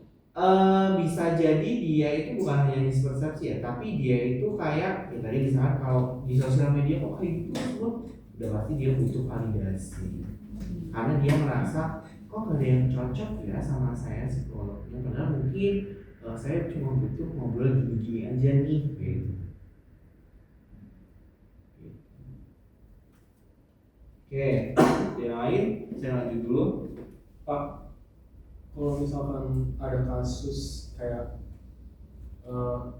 misal si A nih, ini tentang apa ya, tentang perasaan ya Pak. Misalkan si A deket sama si B, nah si A ini nyadar kalau gue tuh gak bakal bisa sama dia gitu kan, dia tuh akan jadi kayak heartbreaknya, big heartbreaknya kan. Nah itu gimana Pak? Ya kalau itu mah nggak perlu terapi mas, tinggal kita ngobrol aja. Enggak, maksudnya tuh kayak dia tahu kedepannya gak bakal bisa gitu, gak bakal bisa deket gitu. Jadi di pikiran dia tuh padahal tuh belum ini kan, maksudnya belum jalan. Oke. Tapi di pikiran tuh kayaknya gue sama dia tuh gak bakalan bisa gitu. Nah case-nya ada gini, nggak akan bisa karena apa? Oh ya mungkin Apakah karena dia merasa aduh dia terlalu misalnya kayak Raya, saya kayak merasa kurang kayak gitu, atau mungkin mohon maaf kan ini harus clear juga, atau memang beda agama jadi ke depan memang nggak bisa karena ya secara keluarga udah pasti nggak menyetujui. Itu harus dijelasin benar-benar detail. Berarti cinta terlarang itu. iya, maksudnya kayak gitu juga bisa. Kita ya cinta terlarang Maksudnya ya. kayak suka sama suami orang, Benar, itu obsesif jatuhnya. Posesif betul Pak. Iya, itu maksudnya kayak kalau kayak gitu tinggal ke psikolog aja kita ngobrol. Terkadang semuanya itu nggak perlu terapi, cukup ngobrol aja, kita beri pemahaman. Bisa jadi nggak harus sampai sejauh itu terapi. Kalau udah yang terapi itu udah istilahnya udah double atau udah berat gitu. Kalau yang baru kayak gitu kan kayak mungkin malah sebenarnya baru ketemu 2 kali langsung aduh ya kayak gitu ya, boleh nih aku sama dia misalkan ya. Misal ya namanya orang kan nggak tahu nih baru 2 kali atau 3 kali terus misalkan dia crashnya selama 1 bulan mengamati, atau katakanlah kalau zaman SD SMP SMA tuh kayak baru masuk 1 kelas 1 semester udah kayak gitu. Datang ke rumah saya aja Pak, itu mah gampang gitu soalnya. Nah itu sebenarnya ya kita harus belajar ya, terapi itu nggak selalu mesti diterapkan, tergantung dari case yang kita peroleh. Khusus untuk Adrian itu adalah terapi-terapi yang individualis, terapi-terapi yang merasa dirinya tuh harga dirinya rendah, kepercayaan dirinya rendah, tidak punya tujuan makna hidup dalam kehidupan, bahkan dalam kehidupan sosial dia kurang berinteraksi dan sebagainya. Itu bisa pakai si terapinya Adrian. Misal contoh kalian tinggal di desa, dari yang awalnya di kota yang jadi mulu di kampung, kan itu menjadi aneh bagi orang kampung. Kayak ini orang kok kayak nggak mau sosialisasi atau gimana kayak gitu. Dan mungkin case-nya adalah ketika dia nggak mau sosialisasi, dia merasa kayak ya kok kayak aneh ya, nggak bisa kayak nah itu bisa pakai Adrian. Karena kan harus menyesuaikan tempat dia sekarang, nggak mungkin dia bakal kayak gitu terus. Full version. Ya gitu. Oke, terus terapi Adrian itu bisa diterapkan di dalam bidang atau area apa aja sih? Ya udah pasti yang pertama adalah pendidikan bisa. Untuk minat sosial kan, kalau anak-anak SD, TK itu bisa. Nah, cuman terapinya bukan di terapi. Yuk kamu kayak gini enggak, tapi pakai program. Bisa. Terus pendidikan orang tua udah pasti. konseling pasangan ini perlu untuk si terapinya Adrian ini, yang mana di dalamnya itu memunculkan atau meningkatkan komunikasi hal-hal yang kurang, itu pakai terapi ini bisa. Terus konseling keluarga dan konseling kelompok bisa. Tapi inti dari Adrian itu bukan konseling kelompok, tapi adalah individualis. Tapi debit bisa ya Pak? Ya penerapannya pada konseling kelompok bisa. Bisa ya? Penerapannya atau diaplikasikan dalam konseling kelompok bisa. Karena kan ada pilihan sosial juga. Nih sekarang ke nih ya. Prinsip kunci dari si Adrian selain tadi itu ada setiap perilaku itu punya tujuan. Perilaku kita tuh punya tujuan. Jadi si Adrian memandang kayak gitu. Makanya tadi ada istilah perilaku itu tergantung pengalaman-pengalaman dari perilaku. Terus manusia itu unik tapi saling terhubung. Sudah pasti karena dia menyoroti minat sosialnya. Kemudian dorongan adalah kunci perubahan. Ya iya, orang kalau mau berubah ya harus didorong. Gak mungkin biarin aja. Lalu hidup bermakna melalui kontribusi sosial. Tuh. Makanya pertanyaannya mungkin apakah ada individu yang sudah mencapai tahapan ini menurut versinya terapi Adrian? Mungkin udah ada yang dia mengabdikan diri untuk kehidupan sosial, dalam artian dia mencapai kebermaknaan hidup ketika dia mau bisa berbagi. Gitu. Oke, ada pertanyaan dulu? Tanya Pak, saya ada ini kasus mungkin ya. Jadi ada teman itu usianya sudah di atas 40. Nah dia sudah punya relation sama lawan jenisnya itu 7 tahun kurang lebih. Itu kan dia minta keseriusan misal untuk menikah gitu ya. Karena kan usianya udah lewat 40. Tapi dari kan sekarang udah 7 tahun. Nah dia dari 3 tahun itu cuma dijanjiin aja tapi nggak terwujud gitu. Tapi masih berhubungan, masih berpacaran gitu.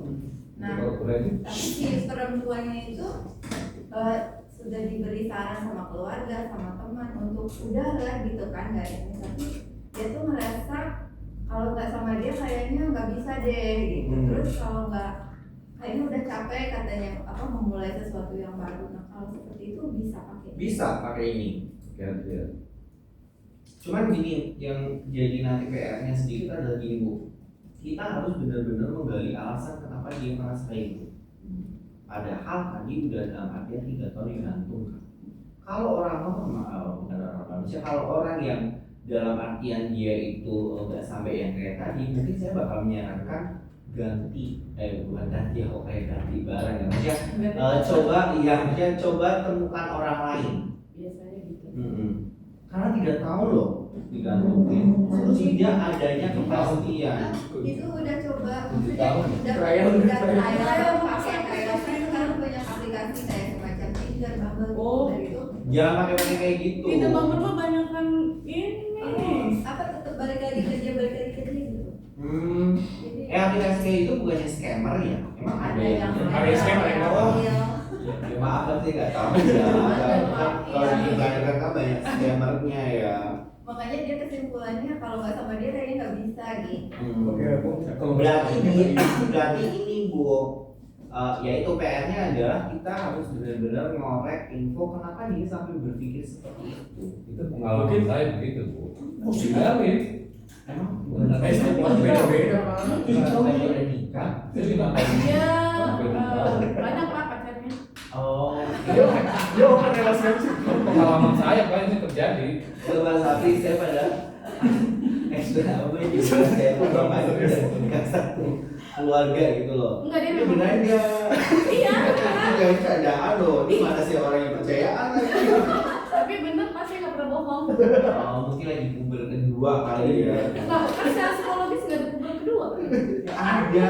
Ada.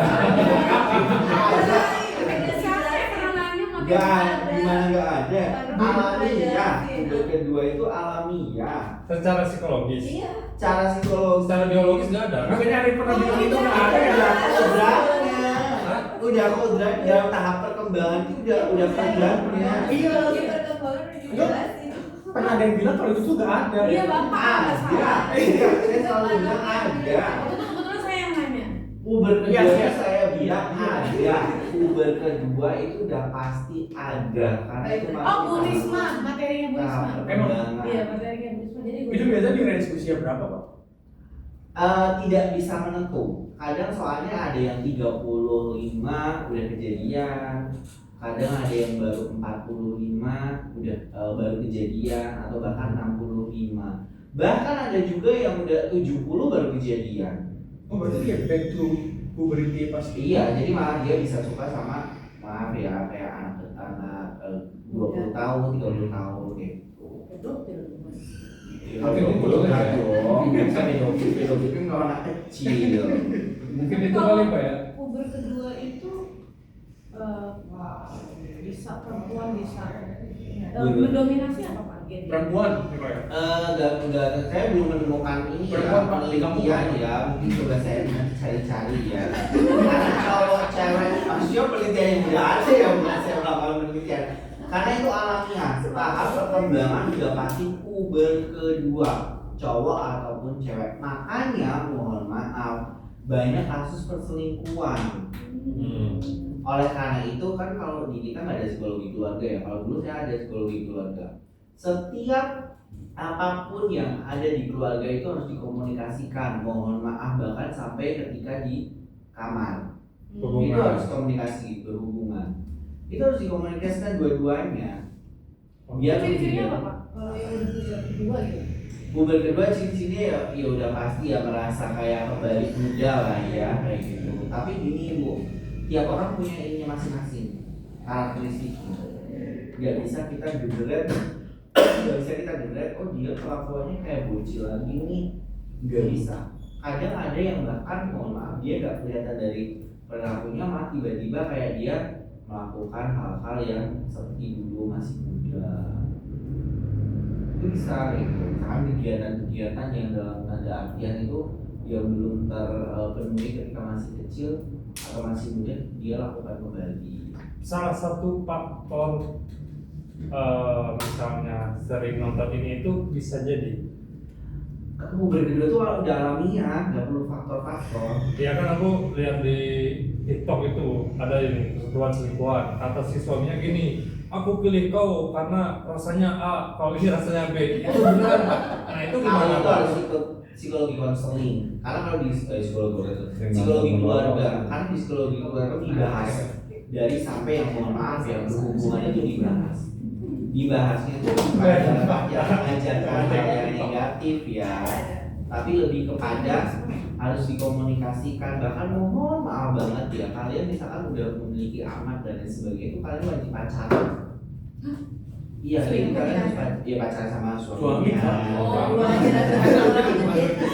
Boleh pacaran sama suami waktu kayak zaman-zaman kalian belum punya anak. Tinggalin anak. Iya. Kalian nggak apa-apa nitip dulu misalnya ke orang tua Honeymoon lagi gitu ya. honeymoon ya, itu wajib. Makanya kalau karena gini bapak ibu ya walaupun saya belum nikah ya, kalian itu pasti bakal mengalami fase bosen Iya. atau hambar. Apalagi kalau yang udah lama menikah ya, kalian harus menimbulkan bumbu-bumbu itu lagi biar gak hambar, biar masih ada deg-degannya. Makanya memang misalkan ketika kalian udah nikah itu tetap ada space untuk waktu suami sendiri, istri sendiri, maksudnya menghabiskan hobinya dia. Karena biar apa? Biar tidak ketemu pasangan lagi rumah kan julek ya bahasanya ya, kayak boring kayak gitu. Boring. Cinta-cintanya sih ya kalau orang udah nikah udah pasti lah ya jangan dipertanyakan cintanya. Tapi kan perasaan feelnya kan beda. Apalagi misalkan kalau udah fokus ngurus anak, pasti kan udah nggak kayak dulu ditanya udah makan belum ya kayak gitu. Padahal cowok itu butuh diperhatikan, diurus. Itu perlu, itu dibutuhkan cowok. Makanya kalau secara in real life atau secara idealnya perempuan itu seharusnya milih laki-laki yang umurnya lebih tua. Karena biar matang kayak pas pertemuan kemarin saya jelaskan bisa. kayak gitu. Kalau itu kan mau tanya lagi kalau puber kedua itu memang secara psikologis ada ya, soalnya waktu itu Tahap perkembangan iya waktu makanya dosennya Bu Risma kalau nggak salah. ada. Itu Bu Risma dari perspektif biologis kali Pak. Hmm. Ya, Kalau Bapak kan dari teori itu ya banyak ya. Siapa lagi Jean Piaget, terus psikoanalisme ada teorinya. Dan itu tuh ini enggak ke arahnya itu Negatif. eh, Bisa negatif, bisa positif, tergantung individunya mau menyalurkannya mana. Kalau dalam tanda kutip dia itu ibaratnya udah sibuk bekerja dan sebagainya, kayaknya nggak mungkin deh. Wawancara itu kan. Olahraga dan sebagainya itu nggak mungkin, karena kan hormonnya juga udah keluar. Bagian stress release-nya dia juga membantu. Cuman ya itu maksudnya bagi yang udah married lama ya kalian jangan melupakan masa-masa kalian pacaran zaman dulu. Iya. Biar bondingnya dapat loh Bapak Ibu. Karena apa? Mohon maaf, saya berani yakin ketika Bapak Ibu udah punya anak, ngobrol berdua itu bisa dikatakan berkurang intensitasnya dari yang dulu sebelumnya. Ya, Fokusnya juga mungkin udah berubah ke anak. Kayak gitu. Atau misalkan kalau belum punya anak sudah keluarga dulu. kalau saya sih ada manajemen sendiri sih. Jadi ada hari-hari bareng kan setiap hari kan ketemu kan kalau suami pulang kerja malam tapi memang kadang nggak dia memang butuh masuk ke dunia masing-masing. Terus ini ya Bapak Ibu ya, ini bukannya hal yang negatif atau dalam tanda kutip seksualitas. Bapak Ibu walaupun udah nikah juga kalau bisa jangan ya bodo amat kan misalkan ganti baju dan sebagainya itu nggak boleh. Kalian harus punya privasinya tetap. Harus ada privasi sendiri. Iya, maksudnya jangan ganti baju dilihatin ke pasangan kalian itu nggak boleh sebenarnya. Oh non privasi gitu. Iya kan istilahnya masa masa mau melihat setiap hari kayak gitu. Iya, Kan kalian juga harus punya kayak batasannya nih biar si suami atau istrinya ada kayak rasa gregetnya kayak gitu loh. Itu harus kayak gitu. Jadi misalkan jangan di kamar berdua ganti baju itu jangan. Tapi kalian harus ke kamar mandi lah atau misalkan di kamar lagi sendirian baru ganti baju. Berarti Kalian harus ada privasi itu loh. harus bikin kode etik keluarga. Iya nggak sampai segitunya ya. Maksudnya kalian harus punya itu harus penting. benar nggak tuh? Biar istilahnya secara kan laki-laki itu visual melihat kan. Jadi biar kita tuh kayak laki-laki tuh kayak gimana nih masih ada kayak penasaran kayak gitu. Iya. Itu kan bagian dari bumbu-bumbu cinta itu juga. Gitu. Dan ya kalau yang udah pasti lah ya kalau misalkan udah sibuk ngurus anak ya tetap merawat diri itu juga penting bagi perempuan. Karena biar kelihatan bagus aja ketika suami pulang kerja dan sebagainya. Kalau hal-hal yang dibikin ilfeel laki-laki perempuan itu pantas gak? Dibikin Maksudnya ilfeel kayak sikap-sikap yang ya yang gak enak, gak nyaman gitu kan dipertontonkan antar suami istri gimana itu? kayaknya kalau kayak gitu udah bukan lagi ilfeel ya udah bertahun apalagi udah bertahun-tahun udah biasa lah. Misalkan kalau mohon maaf misalkan banyak kejadian kalau kentut di depan dia itu pasti itu lumrah banget tapi memang seyogianya jangan sampai seperti itu ya istilahnya kita masih ada batasan-batasan gitu. Itu harus dilakukan Bapak Ibu karena biar apa biar bumbu-bumbu itu masih ada jadi gak hambar. Apa kalau orang nikah udah lama pasti merasakannya hambar kayak flat gitu kayak ya udahlah kayak gitu saya melakukan dalam artian saya menjadi suami dan istri aja udah bahasanya kayak gitu. Lebih ke teman hidup nggak sih? Iya apalagi kayak temen hidup udah pikir kayak gitu ya kan kalian kan suami istri ya suami istri udah pasti temen hidup tapi kan kalian harus tetap menjaga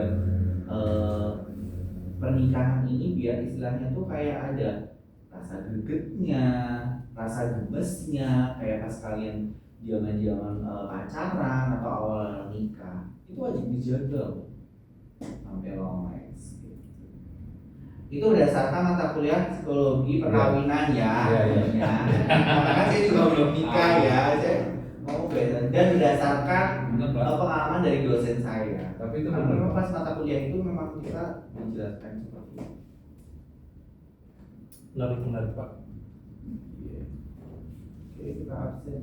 Bisa tiap hari, Pak. Ngapain setiap hari? Sharing.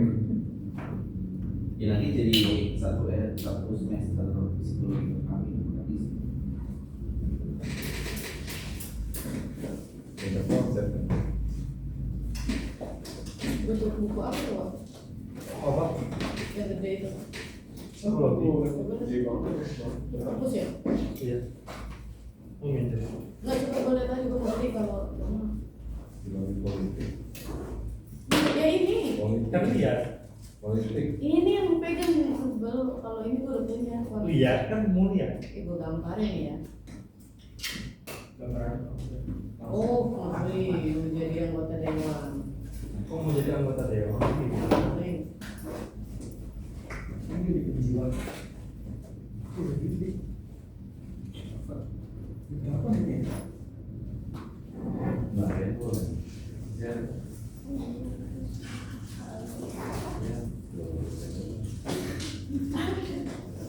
Ini politik, kan khusus politik. Ya udah dong. Kita mau nyala. Aku mau nyala. Dede mana Dede? Kok nggak ada kabar dia? Tidak tahu Pak. Ini politik tapi tidak tahu Pak. Dua kali loh. Kemarin nggak ada juga. Dia yang paling parah. Dia pulang ke rumah atau gimana nih? Dia kan Gen Z. Kan semua kita Enggak, kan suka-suka.